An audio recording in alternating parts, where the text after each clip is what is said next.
గలతీ పత్రిక 5వ అధ్యాయము 1వ వచనము చదువుకుందాం. ఈ స్వాతంత్రము అనుగ్రహించి క్రీస్తు మనలను స్వతంత్రులంగా చేసి ఉన్నాడు, కాబట్టి మీరు స్థిరముగా నిలిచి మరలా దాస్యమును కాడి క్రిందకు చిక్కు కనుకుడి. చదవబడినటువంటి లేఖన భాగంలో 2 మాటలు మరి నేను ధ్యానిస్తుండగా పరిశుద్ధాత్మ దేవుడు 2 మాటలు అనుగ్రహించాడు. ఏమిటంటే, ఈ స్వాతంత్రము అనుగ్రహించి క్రీస్తు మనలను స్వతంత్రులంగా చేసి ఉన్నాడు, కాబట్టి మీరు స్థిరముగా నిలిచి మరలా దాస్యం అనే కాడి క్రిందకు చిక్కు కొనకుడి.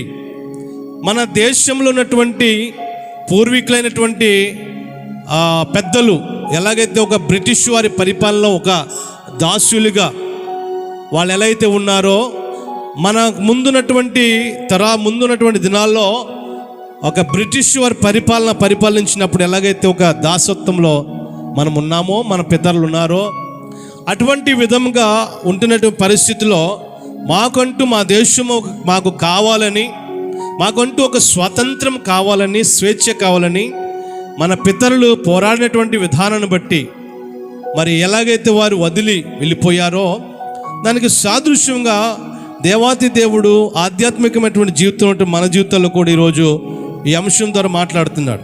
దేవుడు మనకు స్వాతంత్రం ఇచ్చాడంటే, ఏ స్వాతంత్రం అంటే, మనం ఒకప్పుడు పాపం అనేటువంటి దాసత్వంలోను, శాపం అనేటువంటి దాసత్వంలోను, ఒక దాస్యం అనేటువంటి పాపం అనేటువంటి కాడి క్రింద ఉన్నాం. ఎలాగంటే, ఈ సాతాను ఏ విధంగా చెప్తే, ఏ విధంగా నడిపిస్తే అలాగా మానవుడు పాపము చేస్తూ, పాపంలోనే మగ్గిపోతూ, పాపం అనే దాస్యం కింద జీవిస్తూ, ఈ సాతాను చెప్పినటువంటి ప్రతి మాట ప్రకారంగా జీవిస్తూ శాపము గురయ్యన్నాడు. అయితే క్రీస్తు ప్రభువారు ఈ లోకానికి రావడం ద్వారా, ఈ లోకంలో వచ్చి ఆయన జన్మించి 33.5 సంవత్సరాలు జీవించి, ఆ 33.5 సంవత్సరం నవ యవ్వన ప్రాయంలో ఆయన మరణించి, మరి సిలువ వేయబడి మరణించి సమాధిలో పెట్టబడి తిరిగి లేవటం ద్వారా మనము పాపం అనేటువంటి దాస్యం నుంచి, ఆ కాడి క్రింద నుంచి మనము విడుదల పొంది ఉన్నాం. ఒక బైబిల్లో ఒక గాడిద గురించి ఉంది, కట్టబడినటువంటి గాడిద. ఆ గాడిద అక్కడ కట్టబడి ఉన్నప్పుడు ఏమంటారు, ఆ కట్టురాడికిలాగా గొంజుకి కట్టబడినప్పుడు అది ఆ తాడు ఎంతవరకు అయితే ఉంటుందో అంతవరకు అక్కడే తిరుగుతూ ఉంటుంది. అది అక్కడే తిరుగుతూ ఉంటుంది, కానీ అది బయటికి వెళ్తానికి వీలు ఉండదు. ఎందుకంటే అది కట్టబడింది, అక్కడ తాడుతో కట్టబడింది. అది 1కైనా 2కైనా ఏదైనా సరే ఆ రొచ్చులోనే, కంపులోనే, ఏమంటారు ఆ వాసనలోనే భరిస్తూ అక్కడే ఉంటుండదు. అది కట్టబడింది కనుక యేసయ్య ఏమన్నాడంటే, వెళ్ళి మీరు దాన్ని విప్పుకురండి. అది ఎందుకు విప్పగలుగుతున్నారు అంటే, అది యేసు ప్రభుకు కావాల్సి ఉంది అని చెప్పన్నాడు. అంటే ఈ రోజున మానవుడు కూడా పాపం అనేటువంటి దాసత్వంలో జీవిస్తూ, శాపంలో జీవిస్తూ, ఎదుగుదల లేకుండా, పాపం నుంచి విడుదల లేకుండా, ఆ కట్టబడినటువంటి పరిస్థితులు ఉన్నటువంటి కారణాన్ని బట్టి ప్రభు ఒకనాడు వచ్చి మన కొరకు కలువరిశిలో మరణించి తిరిగి లేచాడు. అయితే ఇప్పుడు మనము స్వతంత్రులుగా తీర్చిదిద్దబడ్డాం. అయితే నా అంశం ఏంటంటే, ఇది ఉదయకాల సమయంలో ధ్యానిస్తున్నప్పుడు పరిశుద్ధాత్మ దేవుడు తెలియచేసాడు ఏంటంటే, స్వాతంత్రం అనుగ్రహించాడు కనుక దేవుడు మీరేం చేయాలంటే, ఇక్కడ రాయబడుతుంది, క్రీస్తు మనల్ని స్వతంత్రం చేస్తున్నాడు కాబట్టి ఇప్పుడు మనము సాతానికి మనం దాసులము కాదు కనుక మనమేం చేయాలంటే, మీరు స్థిరముగా నిలిచి, ప్రభువులో స్థిరముగా నిలిచి మరలా దాస్యం అనే కాడి కిందకు వెళ్ళిపోవద్దు. జాగ్రత్తగా 2 మాటలను ధ్యానిస్తున్నప్పుడు పరిశుద్ధాత్మ దేవుడు తెలియజేస్తాడు. ఒకటి, స్థిరముగా నిలబడాలంటే దేవుళ్ళో స్థిరత్వం కలిగి ఎప్పుడైతే నిలబడతామో పడిపోకుండా మనము ప్రభువులో ఎదుగుతాం. స్థిరమైనటువంటి పునాదిగా మనం ఉండాలి. మన జీవితాల్లో కష్టాలు వచ్చినప్పుడు, శ్రమలు వచ్చినప్పుడు, ఇబ్బందులు వచ్చినప్పుడు, బాధలు ఎక్కువైనప్పుడు, తట్టుకోలేటువంటి సమస్యలు వచ్చినప్పుడు మనం ప్రభువులు ఏం చేయాలి తెలుసా? స్థిరమైనటువంటి భక్తి కలిగి ఉండాలి. ఒక వాక్యం చదువుకుందాము.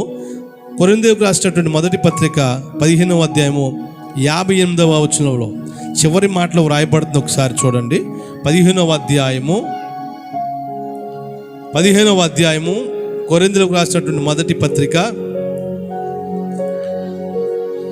కాగా ప్రియ సహోదరులారా, మీ ప్రయాసము ప్రభువునందు వ్యర్థము కాదని ఎరిగి స్థిరులను కదలని వారును ప్రభు కార్యాభివృద్ధి యందు ఎప్పటికీ ఆసక్తులై ఉండాలంటాను. అంటే ప్రభు యొక్క పనులలో, ప్రభు యొక్క భక్తిలో, ప్రభు యొక్క ప్రార్థనలో, ప్రభు యొక్క పరిచర్యలో, ప్రభు ఇచ్చినటువంటి పనులు నీకేదైతే ఇస్తాడో, లేకపోతే ఏదైతే భక్తి ఇచ్చాడో, ఏదైతే ప్రార్థనా జీవితం కానీ ఏదైతే దేవునికి ఇచ్చాడో దాంట్లో నువ్వు స్థిరంగా ఉండాలని పరిశుద్ధాత్మ దేవుడు తెలియజేస్తున్నాడు. అంతే ప్రభువు నమ్ముకొనక మునుపు ఇలాంటివి ఏమీ లేవు మనకి. ఈ రోజున ప్రభువు నమ్ముకున్న తర్వాత ఆ దాస్యం అనేటువంటి కాడి క్రింద నుంచి మనం బయటకు వచ్చాం కనుక ప్రభువులో మనం ఏం చేయాలంటే స్థిరం కలిగి ఉండాలి. చాలామంది భక్తి జీవితాల్లో ఏం చేస్తారంటే కష్టాలు వచ్చినప్పుడు, శ్రమలు వచ్చినప్పుడు, ఇబ్బందులు వచ్చినప్పుడు ప్రియులారా పడిపోతూ ఉంటారు.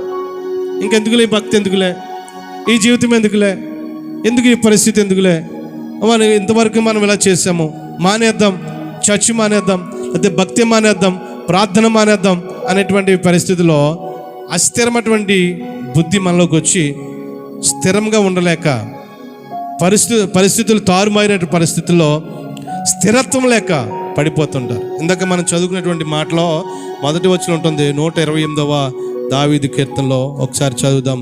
మనం చదివినటువంటి ప్రతి వాక్యాలుగా చదివినటువంటి మాటలో 128వ కీర్తనలో మొదటి వచనం ఉంటుంది. ఒకసారి చదవండమ్మా. 128వ కీర్తనలో, యెహోవా యందు నమ్మిక ఉంచువారు కదలక నిత్యము నిలుచు సియోను కొండ వల్ల ఉంటారంట. ఎలా ఉంటారండి? నిత్యము నిలుచు సియోను కొండ వల్ల. ఎవరిలో చూడాలి? ఎవరు అంటే యెహోవా యందు నమ్మిక ఉంచువారు. ఈ రోజున ఆపదలు రాగానే ప్రభువుపై నమ్మకం ఉంచేవారు ఉంటారు. కష్టాలు రాగానే, ఇబ్బందులు రాగానే, సమస్యలు రాగానే మామూలుగా ప్రభువు పైన నమ్మకం ఉంచేవారు ఉంటారు. అన్నీ బాగా ఉంటే ప్రభువుపై నమ్మకం ఉంచేవారు తక్కువ. దేవునికి స్తోత్రం చెప్దాం. చెప్పండి హల్లెలూయా. ఒక ఆయన నిన్న ఫోన్ చేసి ఒక ఆయన మాట్లాడుతుంటాడు, అయ్యా మా దగ్గర మరి ఏమి తినడానికి డబ్బులు లేవు, తెచ్చుకోవడానికి కూరగాయలు తెచ్చుకోవడం కానీ మాకు ఏమి కూడా లేవు, పరిస్థితులు తారుమారుగా ఉన్నాయి. ఇప్పుడు ఏం కూర అని అడిగాను. మీది ఏం కూర అండి అని అడిగితే ఆయన అన్నాడు, ఈరోజు ఆనపకాయ చారు అండి. ఏమని చెప్పండి? ఆనపకాయ చారు. ఆయన అంటున్నాడు, నవ్వుతూ మాట అన్నాడు ఏంటంటే, అయ్యగారు డబ్బులు బాగా ఉంటే ఈ ఆనపకాయ కూర సాయంత్రం కల్లా డ్రైనేజీలో ఉండేది. ఎక్కడ ఉండేదండి? డ్రైనేజీలో. సాయంత్రం కల్లా మధ్యాహ్నం కూర సాయంత్రం మేము డ్రైనేజీలో పడేస్తాం. కానీ ఏమి లేవు కనుక ఆ ఆనపకాయ చారే మరలా మేము తినవలసి వస్తుంది అనేటువంటి మాట చెప్తున్నప్పుడు నవ్వుకున్నాం. ఈ మాటకి అనుకోవచ్చు పిల్లరా, మనకు నవ్వు రావచ్చు.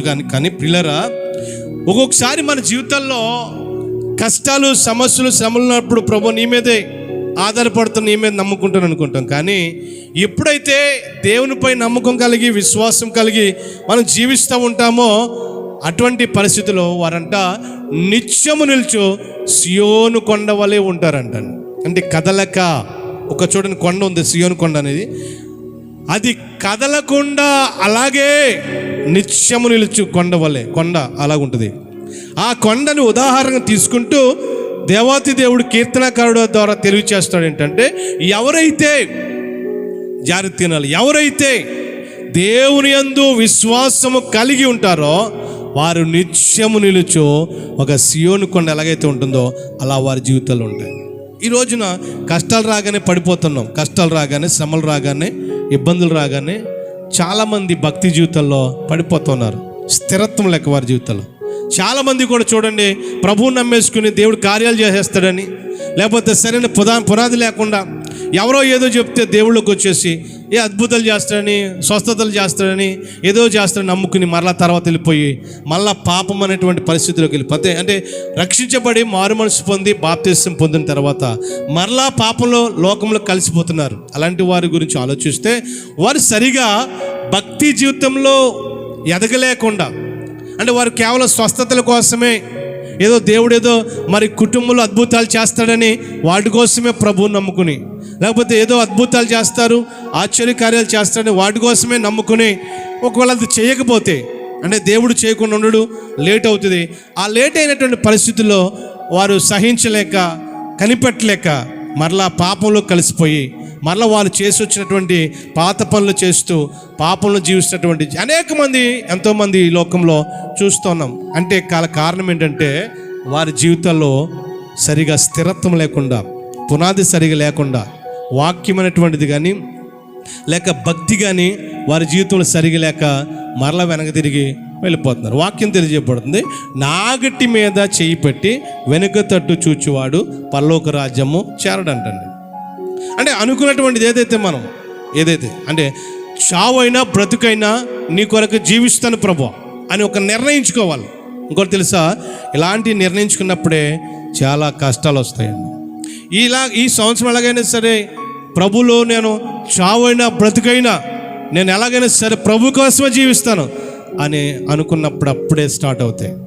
నా జీవితంలో గత కరోనా దినాల్లో ఆ సంవత్సరం నేను అనుకున్నాను, ప్రభువా చావైనా బ్రతుకైనా. జనవరి 1 రోజున ఒక నిర్ణయం తీసుకున్నాను. 2020 తారీఖున 20 సంవత్సరంలో ఆ సంవత్సరం 1 రోజున జనవరి నూతన సంవత్సరం ఆరాధనలో లేక 31st నైట్ అయిపోయిన తర్వాత వాగ్దానాలు తీసుకుంటప్పుడు, అంటే 31st నైట్ జరిగినప్పుడు 1వ తారీఖులోకి వచ్చిన ఆ రోజు ఆ ప్రార్థనలో నూతన సంవత్సరంలోకి వచ్చినప్పుడు ఆ నైట్ ఆ ప్రార్థన అనుకున్న, ప్రభువా ఈ సంవత్సరము చావైనా బ్రతుకైనా నీ కొరకు జీవిస్తాను. నువ్వు చంపేసినా, ఒకవేళ చావొచ్చినా, నువ్వు ఒకవేళ బ్రతికినా నీ కోసం ఈ సంవత్సరం జీవిస్తాను ప్రభు అని చిన్న సమర్పణ చేసుకున్నాను. సరిగా అదే సంవత్సరం కరోనా వచ్చింది. చావు బ్రతుకుల మధ్య చచ్చిపోయేటువంటి కొర ప్రాణంతో ఉన్నటువంటి పరిస్థితుల్లో ఆ వాగ్దానం లేక ఏమన్నా ఆ సమర్పణ జ్ఞాపం చేసుకుని, ప్రభు ఆ రోజున సమర్పించుకున్నాం కనుక ఈ రోజున చంపేసినా చనిపోయినా నీ కొరకే, బ్రతికిన నీ కొరకే, నీ కొరకు జీవిస్తాను ప్రభు అని మరలా ప్రభుత్వంలో ప్రార్థన చేసుకున్నప్పుడు ఆ కరోనా దినాల్లో వచ్చినటువంటి కరోనా తెగుల నుంచి బ్రతికించి ఈ రోజు వరకు కూడా సజీవంగా ఉంచాడు. దేవునికి స్తోత్రం. ప్రభువా కాచితివి ఇంతకాలం, కాచితివి ఇంతకాలం, కాచితివి ఇంతకాలం, కాచితివి ఇంతకాలం. చావైనా బ్రతుకైనా నీ కొరకే దేవా, చావైనా బ్రతుకైనా నీ కొరకే దేవా. నీ సాక్షిగా నేను, నీ సాక్షిగా నేను జీవింతునయ్యా ప్రభువా. కాచితివి ఇంతకాలం, కాచితివి ఇంతకాలం, కాచితివి ఇంతకాలం, కాచితివి ఇంతకాలం. చావైనా బ్రతుకైనా నీ కొరకే దేవా, చావైనా బ్రతుకైనా నీ కొరకే. మన పడదాం. చావైనా బ్రతుకైనా నీ కొరకే దేవా, నీ సాక్షిగా నేను జీవింతునయ్యా, నీ సాక్షిగా నేను జీవింతునయ్యా ప్రభువా. కాచితివి ఇంతకాలం, కాచితివి ఇంతకాలం, కాచితివి ఇంతకాలం, కాచితివి ఇంతకాలం. మన జీవితాల్లో ఒక్కోసారి సమర్పించుకుంటా, ప్రభా ఈ సంవత్సరము చావైనా బ్రతుకని నీ కొరకే బ్రతకాలి ప్రభు అని అనుకున్నప్పుడే అనేకమైన కష్టాలు వస్తాయి. జాగ్రత్తగా ఉండండి. చాలామంది అంటారు, బాప్తిస్మం ఎందుకు పొందుతున్నావమ్మా అంటే, ఒక తల్లి ఉన్నది, అయ్యా బాధలు సమస్యలు ఏమి ఉండవు ప్రభువుని నమ్ముకుంటే అన్నీ మరి సుఖశాంతులే, సంతోషాలే, ఆనందాలే అని నేను బాప్తిస్మం పొందుకుంటాను బాబు అన్నది. నేను అనుకున్నప్పుడు నిజంగా బాప్తిస్మం పొందిన దగ్గర నుంచి అనేకమైన కష్టాలు, సమస్యలు, శ్రమలు, ఇబ్బందులు ఎదురవుతాయి. ఎందుకంటే బాప్తిస్మం పొందిన తర్వాతే ప్రభువారు కూడా 40 దినాలు ఉపవాసం ఉండి ప్రార్థన చేస్తున్నప్పుడు మరి సాతాను వచ్చి శోధించింది, నీవు దేవుని కుమారుడు కదా, ఇగో ఈ రాళ్ళన్నీ కూడా రొట్టెలు చేసి తిని, నువ్వు దేవుని కుమారుడు కదా, నువ్వు నిజంగా ఈ యొక్క మరి పర్వతం లేక ఏమంటారు ఎత్తైన శిఖరం నుంచి ఉరికే అని చెప్పి దేవుని కుమారుడు శోధించింది. అంటే మన జీవితాల్లో ఎప్పుడైతే ఇలా అనుకుంటామో అప్పుడే కష్టాలు సమస్యలు ఎదురవుతాయి. అయితే అలాంటి సమయంలో ప్రభు సన్నిధి ఇదంతా కూడా వ్యర్థం కాదని మనం ఏం చేయాలి తెలుసా? ప్రభువులో ఈ వాక్యం తెలియజేయబడుతుంది, ప్రభువునందు కార్యము వ్యర్థం కాదని ఎరిగి స్థిరులను కదలని వారుగా ఉండి ప్రభు కార్య అభివృద్ధిని ఎప్పటికీ స్థిరంగా ఉండాలంట.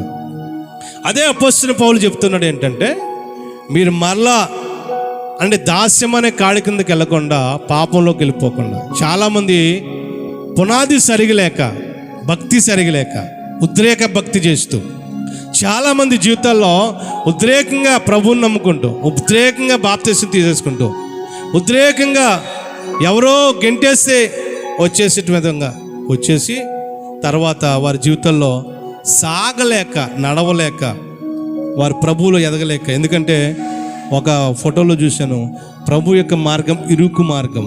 2 దారులు ఉన్నాయి. ఒక దారి విశాలంగా ఉంది, హైవే లాగా. ఒక దారి పెద్ద హైవే లాగా ఉంది. ఒక దారి ఇరుకుగా ఉంది. ఒకరు ఇద్దరు పట్టేంత ఇరుకైన దారి. ఆ ఇరుకైన దారిలో వెళ్ళలేక చాలామంది ఏం చేస్తున్నారు తెలుసా? వెనకడుగేస్తున్నారు. ఒక రోజు నా ఫేస్బుక్లో ఫోటో చూశాను. ప్రభువారి మార్గం గురించి చెప్తున్నటువంటి పాస్టర్ గారి బొమ్మ ఉంది. ఇక్కడ ఒక ప్రక్కనేమో సెల్ ఫోన్ పట్టుకున్నటువంటి సెల్ ఫోన్ బొమ్మ ఉంది. దేనికి మీరు ఎటు వెళ్తారు మీరు అని అడిగితే ఎక్కువ శాతం మంది ఆ ఫోటోలో ప్రభువు ఉండేటువంటి మార్గంకి ఒకరు ఇద్దరు ఉన్నారు, కానీ సెల్ ఫోన్లు ఎక్కువ వాడేటువంటి మార్గానికి ఎక్కువ మంది జనము ఉన్నారు. ఫోటోలు వచ్చింది చూశాను, 2 ఫోటోలు ఉన్నాయి. సెల్ ఫోన్లు ఎక్కువ వాడేటువంటి మార్గానికి ఏమో ఈ ఫోటోలోనేమో ఎక్కువ మంది కనిపిస్తున్నారు. అక్కడ అంటుంది, నీకు సెల్ ఫోన్ కావాలా, ప్రభు మార్గం కావాలా అంటే, ప్రభు మార్గానికి ఏమో ఒకరిద్దరు వెళ్తున్నారు, సెల్ ఫోన్ ఉండేటువంటి ఆ ఫోటోకి మాత్రం వేల కొలది ప్రజలు వెళ్తున్నారు. అప్పుడు అనుకున్నాను, వీళ్ళందరూ ఎలాంటి వారు అంటే ప్రభువులో సరిగా మరి స్థిరంగా ఉండలేక, ప్రభువులో ఎదగలేక, ప్రభు గురించి, దేవుని బిడ్డల గురించి చెప్తున్నాను, బయట ప్రజల గురించి కాదు. వీరు ఏం చేస్తారంటే ప్రభువులో సరిగా ఎదగలేక, పునాది సరిగా లేక, ప్రభు మార్గం ఇరుకైన మార్గం అని వదిలేసి వేరే మార్గాన వెళ్ళిపోతున్న ప్రజల గురించి మనము చూడవచ్చు. పిల్లల వాక్యం తెలియజేయబడుతుంది. చదువుకున్నటువంటి ఒకసారి గలతీ పత్రిక 5వ అధ్యాయం 1వ వచనంలో ఆయన ఏమంటాడంటే, పౌలు గారు, ఇప్పుడు మనకు స్వతంత్రం మీకు వచ్చింది కాబట్టి, అంటే మీ జీవితంలో పాపము అనే దాసత్వంలో నుంచి మీరు బయటకు వచ్చారు కాబట్టి మరలా మీరు ఏం చేయాలంటే స్థిరంగా ఉండాలి. మీరు ఎలా ఉండాలంటే స్థిరమైనటువంటి పునాది, స్థిరంగా ఉండి ఆ స్థిరమైనటువంటి పునాదిలో బలంగా ఉంటూ, స్థిరత్వం కలిగి ఉండి, ఎదుగుతూ, పాటల్లోనూ, ఆరాధనలోనూ, వాక్యంలోనూ, ప్రభు యొక్క బల్లారాధనలోనూ, వాక్యమందును, రొట్టె విరుచుటి అందును, ప్రార్థన అందును ఎడతెగక ఉంటూ స్థిరంగా నిలబడాలి. ఇలా ఉంటే ఏమో తెలుసా, ఏ సాతాను వచ్చినా మళ్ళీ ఎవడు కూడా ఏమీ చేయలేరు. వాక్యము మనలో ఉంటే ఏ సాతాను కూడా మనం ఏమీ చేయలేరు. మన జీవితంలో సరైనటువంటి భక్తి ఉంటే మన సాతాను మన జీవితంలో ఏమీ చేయలేదు. ఈరోజున చాలామంది స్థిరత్వం లేకుండా కాసేపు లోకంలోనూ కాసేపు దేవుళ్ళలోనూ ఉంటున్నారు. కానీ కారణం ఏంటంటే వారి జీవితంలో సరైన భక్తి జీవితంలో వెళ్ళలేక, వారి జీవితంలో సరైనటువంటి ఏమంటారు భక్తి జీవితంలోకి ముందుకు వెళ్ళలేక మధ్యలాగిపోతున్నారు. అంటే పునాది సరిగా లేక, సరిగా వినకుండా, సరిగా భక్తిలో ఉండకుండా పడిపోతున్నారు, మధ్యలో పడిపోతున్నారు. అటువంటి పడిపోతున్న వారు ఏం చేస్తున్నారంటే తిరిగి మరలా దాస్యం అనే కాడి కిందకి వెళ్ళిపోతున్నారు. పరిశుద్ధాత్మ దేవుడు ఈ వాక్యంలో తెలియచేయబడుతున్నది. ఈ వాక్యంలో ఏమంటాడంటే, అపోస్తలుడైన పౌలు ద్వారా మాట్లాడుతున్న మాటలు ఏమంటాడంటే, మీరు ఏం చేయాలంటే స్థిరముగా మీరు ఉండి, ఒకసారి చదవండి. కాబట్టి మీరు స్థిరముగా నిలిచి, ఇక్కడ అంటాడు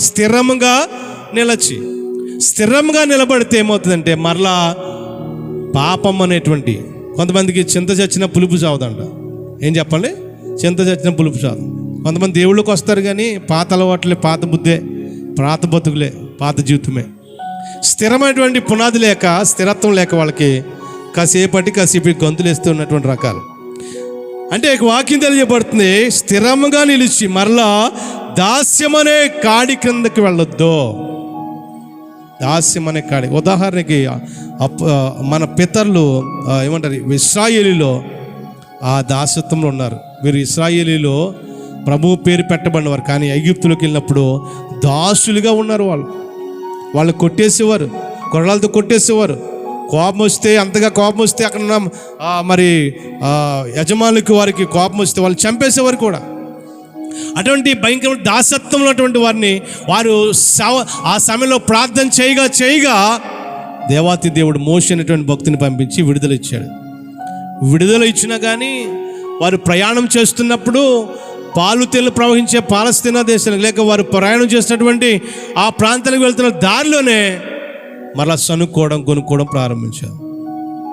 ఆహారం లేకపోతే, కూర సరిగా లేకపోతే అంటున్నాడు, ఏమయ్యా మమ్మల్ని ఇక్కడ చంపడానికి తీసుకొచ్చావా మోషే గారు?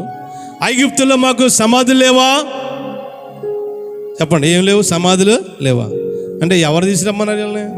వీళ్ళు ప్రార్థన చేశారు. వీళ్ళు ప్రార్థన చేస్తే దేవుడు ఆలకించి విడుదల ఇచ్చాడు. ఎవరిని కొనుక్కుతున్నారు? దేవుడిని మోషే మీద కొనుక్కుతున్నా. మాకు సమాధులు లేవు అక్కడ, మేము అక్కడ తినలేదా? బాగా తినేవాళ్ళం, మేము బాగా సమృద్ధిగా ఉండేది అక్కడ.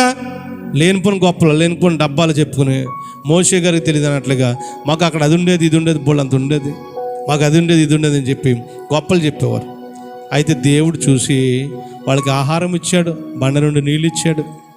వాళ్ళకి పూరేలైనటువంటివి ఆ మాంసం ఇచ్చినప్పుడు వాళ్ళు తింటుండగానే పళ్ళల్లో ఆ మాంసం కురిగిపోయి పళ్ళలో ఉన్నటువంటి మాంసము ఉంటుండగానే వాళ్ళు చాలామంది మరలా కొనుక్కున్నారంట. అప్పటికప్పుడే వాళ్ళు పళ్ళలో ఉన్నటువంటి ఆ మాంసము ఉంటుండగానే వారు ఏం చేశారో తెలుసా? దేవుని ఉగ్రతకు గురయ్యి అక్కడికక్కడ చాలా మంది చచ్చిపోయారు. అంటే ప్రియులరా, మన బుద్ధి, మనుషుల బుద్ధి, మానవుల బుద్ధి ఎలాంటిదంటే అన్నీ అనుభవిస్తున్నా కానీ చిన్న విషయంలో ఏదన్నా పొరపాటు వస్తే వెంటనే తిరగబడిపోతాం. మనం తిరగబడేటువంటి స్వభావం. చాలామంది దేవుని సేవకులుగా మేము కూడా బాధపడుతూ ఉంటాం. ఒక్కొక్కసారి చాలా బయట ప్రవచనం చూస్తే అప్పటికప్పుడే బాగానే ఉంటారు, పాస్టర్ గారు అంటారు. ఏదైనా చిన్న తేడా వస్తే వెంటనే ఎదురు తిరిగిపోయేటువంటి చాలామంది విశ్వాసులు చాలామంది బయట ప్రజల్లో చూస్తూ ఉన్నాం. ప్రియులారా, వాక్యం తెలియజేయబడుతూ ఉంది ఏంటంటే, మరలా మీరు దాస్యం అనేటువంటి, పాపం అనేటువంటి, శాపం అనేటువంటి ఆ కాడి క్రిందకి వెళ్లకుండా మీరు మొదటిగా వాక్యం ఉంటుంది. రెండు కలిపి నేను ముగిస్తున్నాను. ఆయన ఏమంటాడంటే, స్థిరంగా నిలబడాలి. స్థిరంగా నిలబడితే మనల్ని ఎవరు కూడా, ఏ సాతాను కూడా పడేయదు. ఏ సాతాను కూడా మనల్ని లోపరుచుకోవడానికి కానీ ఇంకేమంటారు, మనల్ని పడేయడానికే కానీ ఏ సాతాను కూడా ప్రయత్నించేది. ఎందుకంటే మనలో దేవుడు ఉన్నాడు కనుక, మనతో దేవుడు ఉన్నాడు కనుక, మనం చూస్తున్నప్పుడు మనలో ఆయన ఉన్నాడు కనుక చూసి ఆ సాతాను ఏం చేస్తుంటే భయపడిపోద్ది. అదే స్థిరంగా లేకుండా సగం అటు సగం ఇటు, సగం లోకంలో సగం దేవుళ్ళలో మనం గడుపుతూ ఉంటే, మనకు సామెత ఉంది ఒకటి, ఏంటంటే రెండు పడవల మీద కాలేసి వెళ్తూ ఉంటే ఈ నది ప్రవాహంలో ఒక పడవ వెళ్ళిపోవచ్చు, ఒక పడవ వెళ్ళిపోవచ్చు. మధ్యలో పడిపోయేది ఎవరంటే ఆ రెండు పడవల మీద అడుగు వేసినటువంటి వ్యక్తే పడిపోతాడు. ఆ పడవ వెళ్ళిపోద్ది, ఈ పడవ వెళ్ళిపోద్ది. మధ్యలో ఉన్నటువంటి ఆ పడవ మధ్యలో ఉన్నటువంటి రెండు కాళ్ళ మీద అడుగు వేసినటువంటి వ్యక్తి ఆ గోదావరిలో లేక నదిలో మునిగిపోతాడు. వాక్యం తెలియజేయబడుతుంది. అందుకనే ఈ యొక్క పౌలు గారు ఏమంటాడంటే, స్వాతంత్ర దినం, ఆ స్వాతంత్రం గురించి తెలియజేస్తూ మనకు దేవుడి స్వేచ్ఛ ఇచ్చాడు ఈ రోజున. ఒకప్పుడైతే నువ్వు పాపం అనే దాస్య క్రింద ఉన్నావు, శాపం అనే దాస్యం క్రింద ఉన్నావు, దాస్యం అనే కాడి క్రింద, శాపం అనే కాడి క్రింద ఉన్నావు. నీ మీద ఆ శాపం వెంటాడుతుంది. ఎవడు చేసిన కర్మ వాడు అనుభవించాలన్నట్లుగా మత గ్రంథాలు చెప్తా ఉన్నాయి. వాళ్ళు చేసిన దాన్ని బట్టి వాళ్ళే ఆ కర్మ అనుభవించాలన్నట్లుగా. కానీ ప్రభువు వచ్చినటువంటి దాన్ని బట్టి, ఆయన మరణించిన దాన్ని బట్టి, సజీవుడిగా లేచిన దాన్ని బట్టి ఆ కాడి విరగగొట్టబడింది. ఈ రోజున మన మీద ఏ శాపము, ఏ పాపము లేదు. ఈ రోజున స్వతంత్రులుగా ఉన్నాం. అయితే దేవుడు చెప్పే రెండు మాటలు ఏంటంటే, ఇప్పుడు మరలా పాపం అనే దాస్యంలోకి, శాపంలోకి వెళ్ళకుండా భక్తి జీవితంలో స్థిరత్వంగా ఉండాలి. స్థిరంగా కదలకుండా ప్రభు కొరకు, ఆయన కార్యాల కొరకు ఎప్పటికీ ఆసక్తులై ఉండాలని ప్రభు వాక్యం ద్వారా తెలియజేస్తున్నాడు. కనుక మన జీవితంలో మరలా మనం పాత బుద్ధి, పాత స్వభావంలోకి వెళ్లకుండా ప్రభులో మనం స్థిరంగా జీవిస్తూ, స్థిరమైనటువంటి పునాది కలిగినటువంటి వారికి జీవిస్తూ ప్రభులో మనం ఎదుగుదాం. దేవుడి మాటలో దీవించునుగాక.